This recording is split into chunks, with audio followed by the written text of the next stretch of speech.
A breakthrough has been achieved in the Gaza conflict, with Israel and Hamas agreeing to a ceasefire deal. As per sources, Hamas is expected to release 33 Israeli hostages seized during the October 7, 2023 attacks. The agreement would deliver the first reprieve from war for the people of Gaza in more than a year.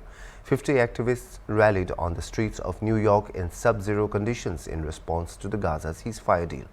The ceasefire deal between Israel, Hamas outlines a 6-week ceasefire with a gradual withdrawal of Israeli forces. Following the ceasefire and hostage deal, PM Netanyahu engaged in discussions with Donald Trump, President Biden. During these conversations, Netanyahu expressed his gratitude for their support in facilitating the release of hostages.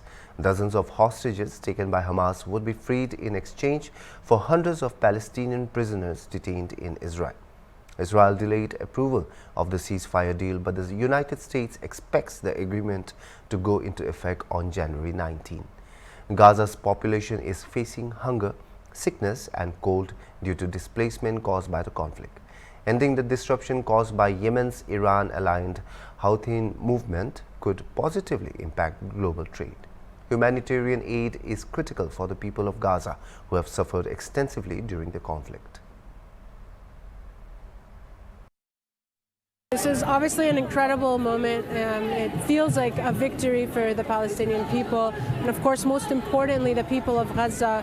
If this ceasefire happens starting on Sunday, we'll finally get the much-needed relief that they've been waiting for 15 months now. But of course, we're still waiting for the Israeli side to finalize the vote for the agreement. They've been stalling the same way that they have for the last 15 months.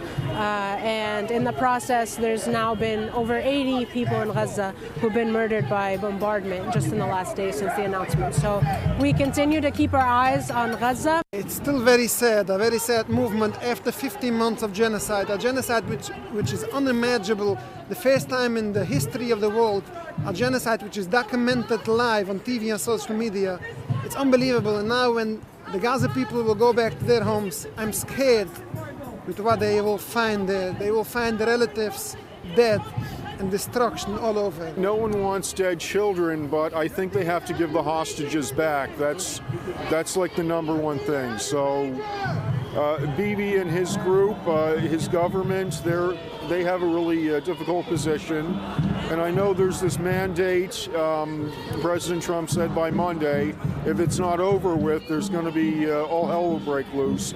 And I totally agree with him with that. I think the people of this country, the people of New York, have been in solidarity with the people of Palestine over the past 15 months. We have seen outpouring support for the Palestinian people, and it is very well deserved. I think the tide is changing in the United States. The number of people who stand with Palestine and who see the occupation for what it is and understand the role that the U.S. plays in it as co-conspirators of genocide.